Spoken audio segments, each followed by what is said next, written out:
Hey guys, what's up? It's Pat again, and today we are going to be talking about 10 mistakes that I see either new players making or bad players making on a regular basis. Now, before I get started, as you're watching this video, if you find any of my tips helpful or useful, please like or subscribe, and if you have any questions, please leave a comment below, and I will do my best to get back to you as quickly as I can. Alright, so let's get right into it. So the first main mistake that I see new players making in particular is putting in either too many great buildings too quickly or putting in great buildings just because they have the blueprints. Now, I'm going to give an example here, and I'm going to hide the names of the innocent so that I'm not throwing anyone under the bus. But here's an example of a player who has put in a Cape Canaveral and a Notre Dame, and they have an Arc and a Virgo project and an Oracle of Delphi, and they've got all these great buildings. You know, Frankhirsch, so many great buildings, and yet these are all low level. They don't have a single great building that's level 10. Their highest one is a level 6. So they've put in way too many great buildings way too early. And when you look at the city, you can see that by having so many great buildings, it doesn't leave room for anything else in their city except for their great buildings. They don't have room for goods buildings. They don't have room for barracks. They barely have room for forge point producing buildings. And at the end of the day, that's going to stunt the growth of the player. By being able to focus on just a couple of buildings that are important and getting them to the more efficient levels, like I like to get buildings to at least level 5, and then your attack buildings to 10, get your arc to 10, and then keep moving up. It's really important to focus on just a few buildings at first, because if you start getting all these other buildings, your forge points start going everywhere, and you just have a hard time ever really getting out of the mud. On top of that, it's just expensive to buy some of these great buildings. I mean, there's no reason for somebody in an early age to need a Virgo project. It doesn't make any sense, and that's just slowing down that player's growth. If they had taken those forge points and put them towards one of their attack buildings or towards their arc, they would be so much better off. All right, then the second thing, which goes along with this, is putting in the wrong great buildings. And here's a quick breakdown. I'm going to do a whole series on this, but this is just like a real quick hit look at some of the great buildings and kind of the way that I rank them. I mean, first you've got your essential resource great buildings, and those are ones that you have to have, your Arc and your Chateau. Now, you don't have to have your Chateau right away, but those are ones that you definitely need. You have your fighting great buildings, your Zeus, your COA, CDM, Traz, AO, and TA.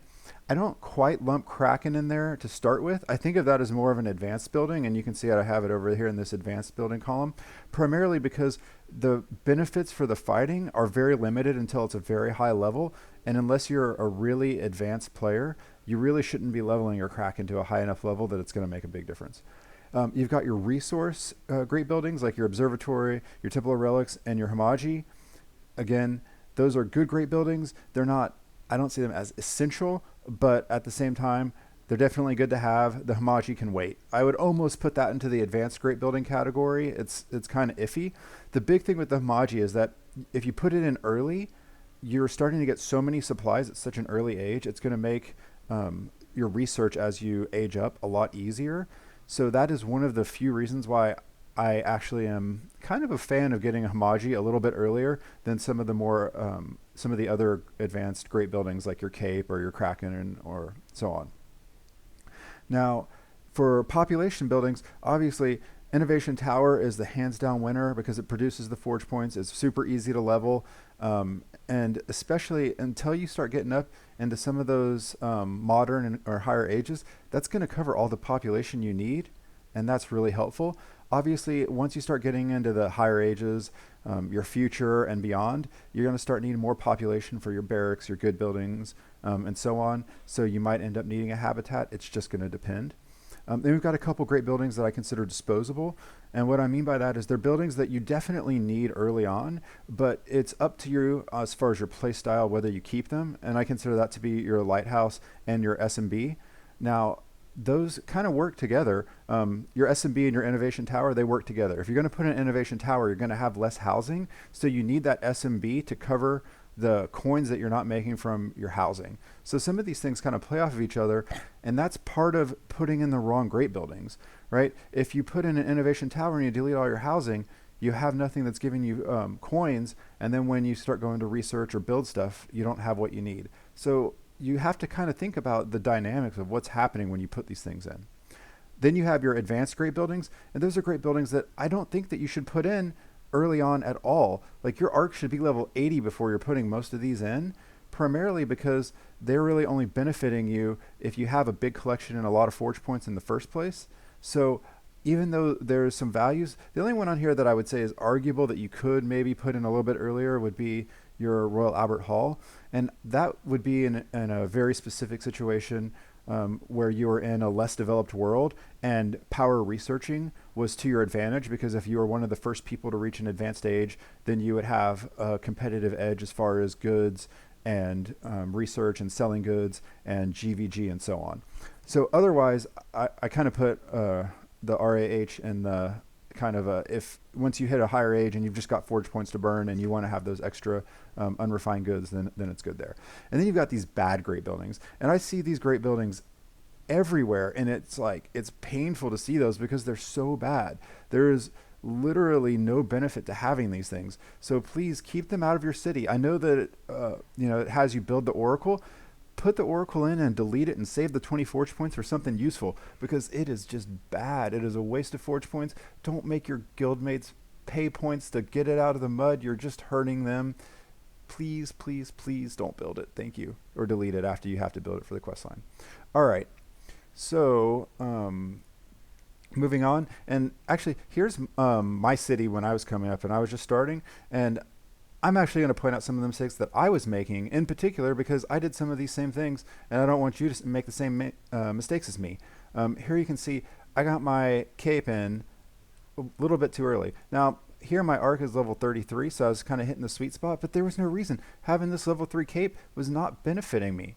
Now also keep in mind this was in 2008 at the beginning, so I didn't have guild battlegrounds, and I didn't have daily quests, and I didn't have the all these other ways to get forge point buildings, so it was a little bit different. But now there's so many options between the antique dealer and GE and all these other things that you don't need to build this. It's not helping you. It cost me forge points that I could have used. I could have put 2 or 3 levels on my cape, or not on my cape, but I could have put 2 or 3 levels on my arc for what it cost for me to buy these goods and to level this. It was a complete bad choice, and I see so many people make it, and I made the mistake. So I'm not saying anything bad if you've also made the same mistake. I'm just saying if you haven't made the mistake, don't do it. And then there's other things in here as well, like I've got this tribal square, I got the RAH.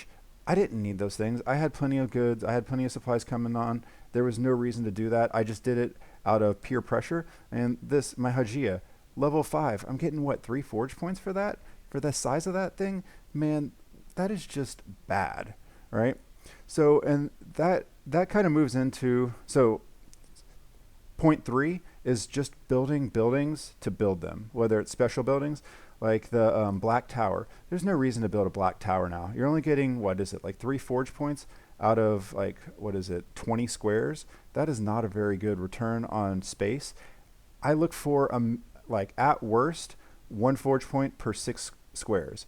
Anything that is not better than 1 forge point per 6 squares probably isn't worth building unless you're getting something else out of it. So like your Sacred Sky Watches, your Terrace Farms, those types of things, those are definitely good to put in. But things like your Masquerade Ball, where you're getting 2 forge points for 20 squares, man, that's just taking up space.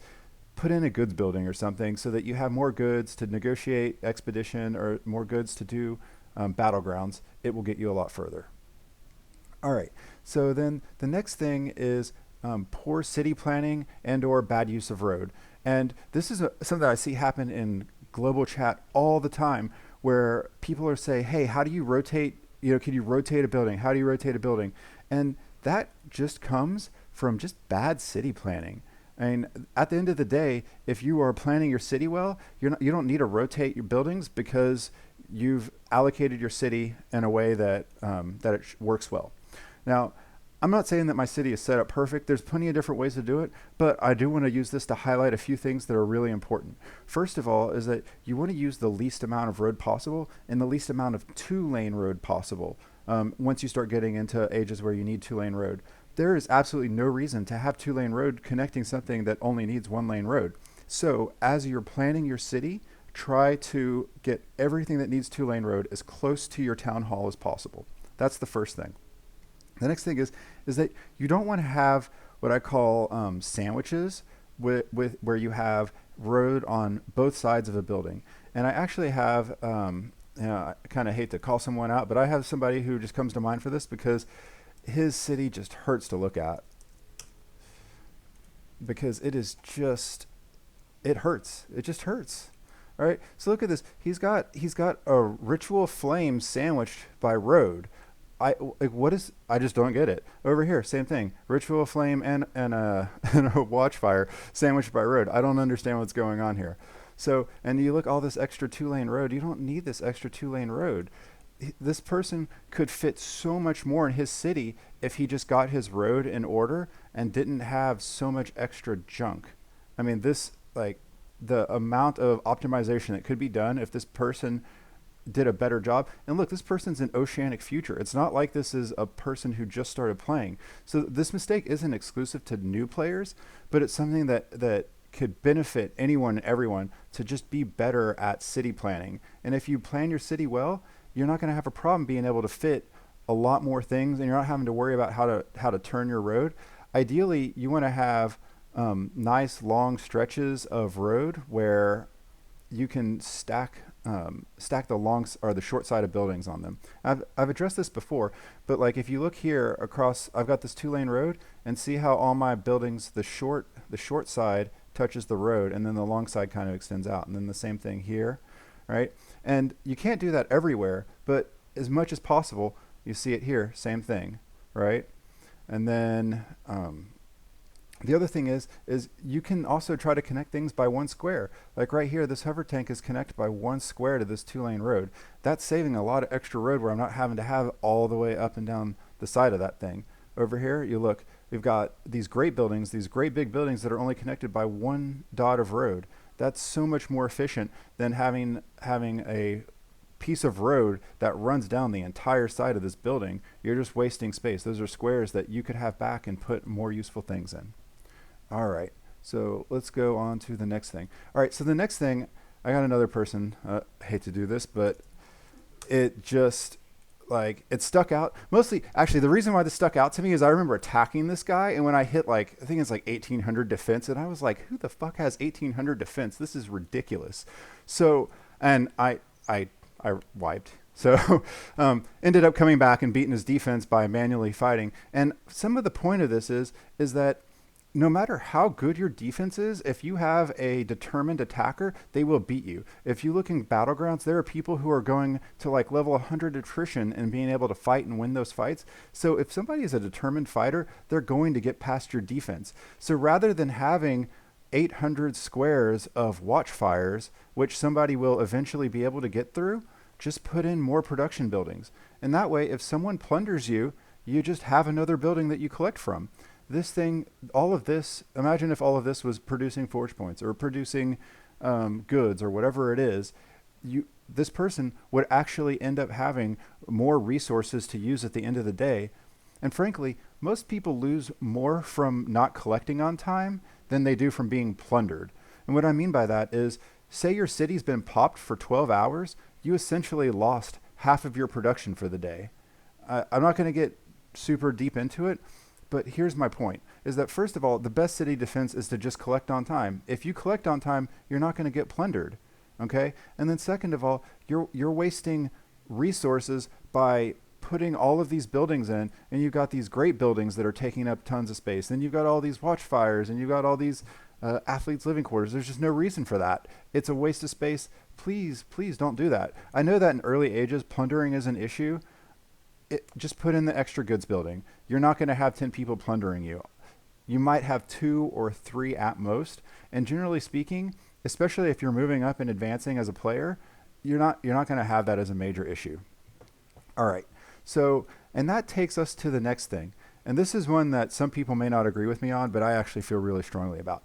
And this is waiting too long to age up. I see people camping in some of these early ages until they try to get their arc to level 80 or whatever it is. And here's the problem with staying in the lower ages for too long. There's a couple things. First of all, is that you are limited by the amount of space that you have.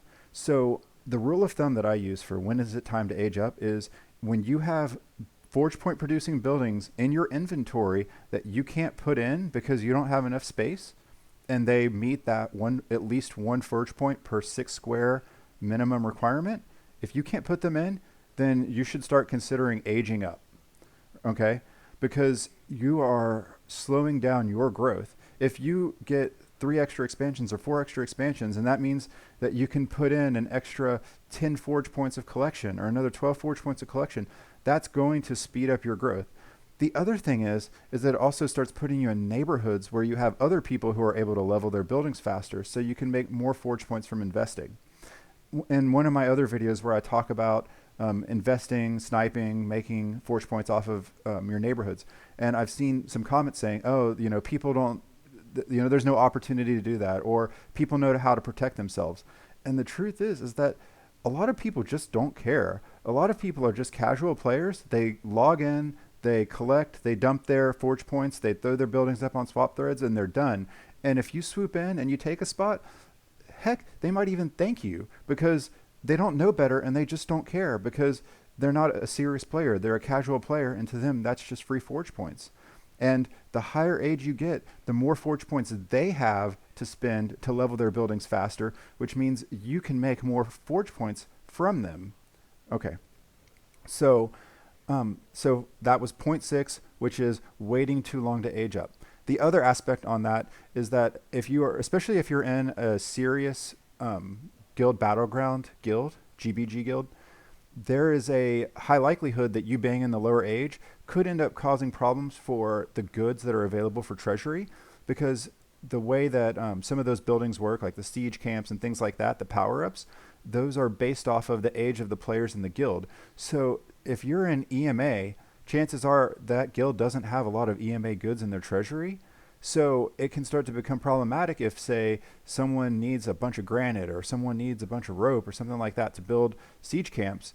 Well, if you start moving up into some of these higher ages, then there's this stockpile of goods that has been built up over time.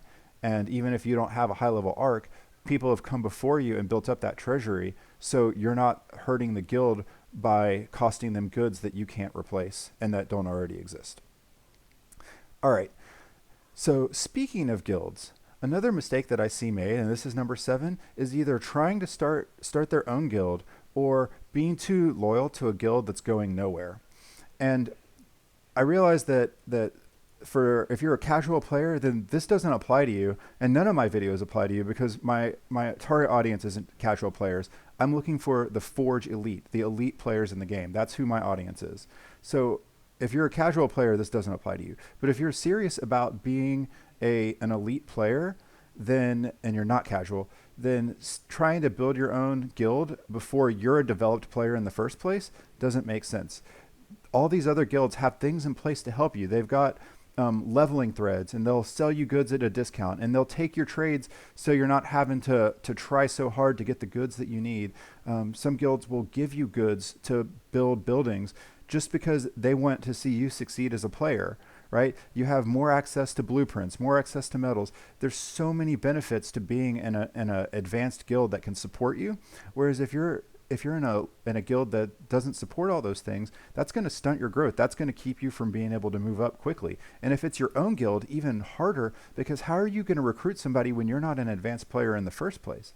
If you're already like a well-known top player, yeah, you can go start your guild and people might follow you. But as a brand new player or as an early on player, you're gonna have a hard time getting people who are going to be able to help build you up quickly. All right. So moving on to the next piece, which is also guild related, is mistake number 8 is not taking advantage of guild expedition and guild battlegrounds. Both of those are great places to generate more forge points and to get buildings that produce forge points. Obviously, forge points are the lifeblood of the game. That's how you level things. That's how you research. Heck, you can even use forge points to buy goods for whatever you need the goods for. So you're always wanting to try to get more forge points. And guild expedition is one of the best ways to get get stuff, and you can get it really easy. If you focus on getting your tavern fully developed, which is easy to do, just add people, um, and then you run your tavern boost for doing level 4 negotiating for GE.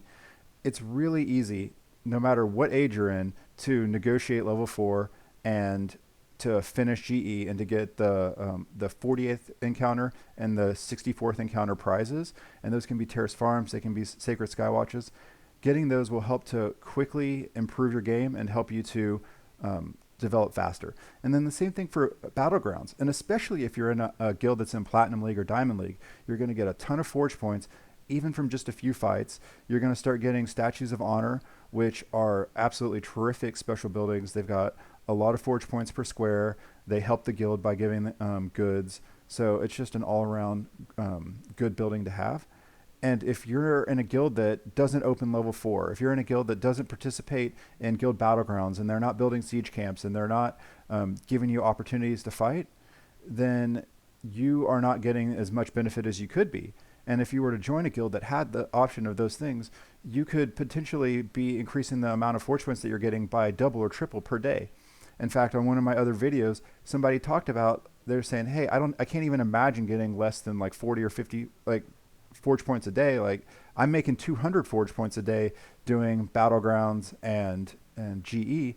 And this is an early on player, but they're just getting so many things because they're using the resources that are provided by being in a good guild.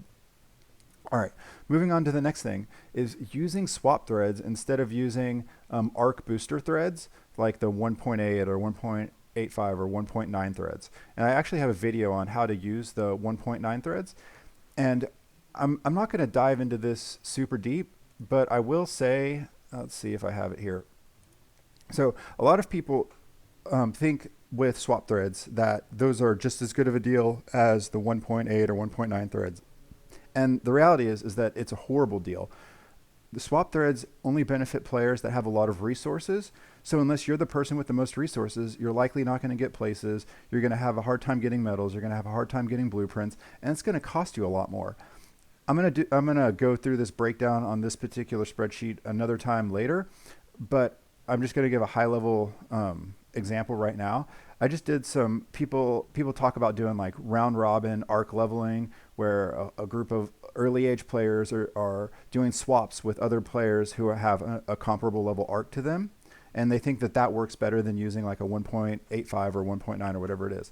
I did some calculations, and it came out to costing almost 4,000 more forge points to go from level 0 to level 30, just to level 30, right, using swap threads versus, and that's using a round robin guaranteed to get your place, versus using the 1.85 threads. And that doesn't even include getting the blueprints and the medals and people swooping past you so that you don't actually get the spot that you're supposed to get in the swaps. Swap threads are just a nightmare. Also, internally within guilds, we've seen swap threads cause so many fights. You don't know when people shortchange you and don't put enough forge points on your buildings, especially if you post them and then you leave because you have something to do. If the thread moves on, you don't even have a way of auditing to make sure that you got the forge points you were supposed to get. And then you can have people swoop and take places. It's just a nightmare. So that is a mistake. Please don't do that. That used to be a really good thing before ARC came along. After ARC, swap threads are garbage. That's a big mistake. Please don't do it. And then the last one is the wrong mindset about fair trades. And again, this is something that is primarily a newer player thing. And this is kind of something that's from an old school mindset. And when I say old school, I mean pre-ARC, pre-practically unlimited goods by using ARC and Chateau. There's another video on that. And fair trade isn't 2-to-1 from one age to the next. And there's a couple of fair trade calculators that base fair trade on the goods and the supplies cost. And what I want you to do right now is to forget everything that you've heard about fair trade and listen to this. Fair trade is market value. It is what somebody will pay for a trade. In my particular case, a lot of times I do 140 goods of a lower age to 100 goods of the next age up, or I do those down, or I trade those down at that approximate ratio on my server. On a different server, depending on the availability of goods, that might or might not work. And then the same thing with even cross age, same age. One thing that you see happen is that players will build the smallest footprint building for their goods and not build their larger one. So a good example of that is going to be like in Colonial. And I'm going to pull this up here. Let's see. So actually, yeah, Colonial is probably the best example of that. So in Colonial, your porcelain is a 4x4 building, and your tar is, I think it's a 5x3, so that's 16 squares, and tar is 15 squares.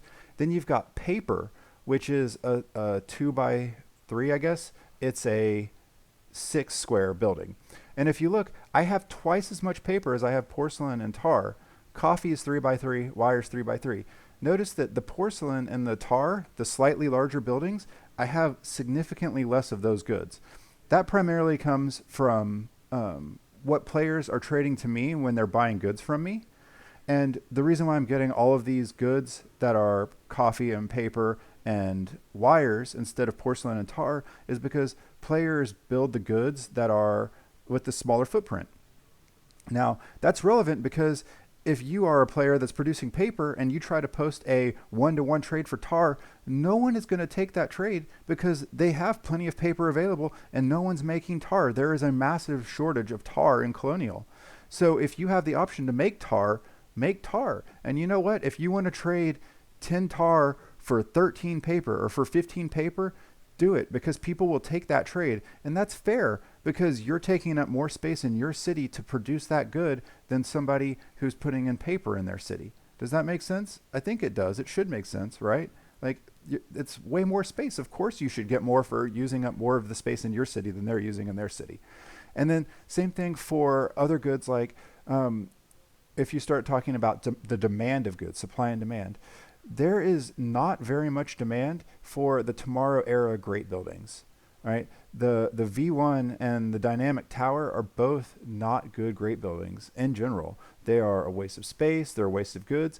So you're not going to see a lot of people who are trying to get Tomorrow era goods. Whereas Ark is one of the most high demand great buildings in the game. It is probably the most popular great building in the game from a buying goods standpoint. So you are going to have a much better buying power for future goods than you are for Tomorrow era goods. And then going to like a contemporary, Innovation Tower is a very popular building. So trying to trade up from contemporary to Tomorrow, you got to know that you're going to get more for more of the Tomorrow. But if you're trying to trade Tomorrow down to contemporary, you're not going to get as good of a rate because people don't want the Tomorrow goods. They want the contemporary goods. So the whole point is that when you start talking about fair trades, it isn't a matter of what the calculators say or what the game says, the 2-to-1. The 2-to-1 is not right. It's the market. Post a bunch of trades and see what people take. And if people aren't taking the trades, then change your ratios. Ask for more, ask for less. If you post trades and they're gone in an instant, change your ratio and ask for more. Supply and demand, all right? And then the other thing is if you're in a hurry, the other thing you can do is you can trade at a loss to yourself. Meaning that if you need a trade filled right away, put 100 of your good for, say, 89 or 90 of their good. If somebody sees that ratio where it benefits them, they're going to take that trade a lot faster. And the reality is if you're sitting around waiting to do some research and you can't move forward because you're waiting for that trade to get taken, you're better off to just get the trade taken than to wait around and get a supposedly fair trade. All right. So those are my top 10 tips, tricks, or excuse me, those are my top 10 mistakes that new players make and that bad players make. And then I've got one other thing that just came to mind. I'm just kind of winging it. So this is your bonus tip. And that is, what made me think of this, we've got this event coming up, is trying to do events the way that, the normal way. And what I mean by that is not using blacksmiths to do production runs. Blacksmiths are small, they build fast, just build them, do the runs that you have to do, and then delete them, right? And then the same thing for like collecting coins, collecting supplies. Instead of trying to run production buildings and housing to collect those things, just build something and delete it, and build something and delete it until you've collected the coins, because that actually, even though you spent the coins to build it, when you delete it, it counts as gaining coins. Same thing for population. If you need to gain population, build a goods building or a barrack and then delete it. It actually counts as gaining population. And most new players don't know to do that. It will speed up how fast you get through the quest line so much. It's a huge, huge bonus. All right, guys, I hope you found this video to be useful. I knew it was going to be long, but I hope that you've enjoyed it. I hope you learned something. And if you have any questions, or what is your biggest, the biggest mistake that you see players making, especially new or beginning players, and what could they do better? I'm interested to hear your comments. Catch you later, guys.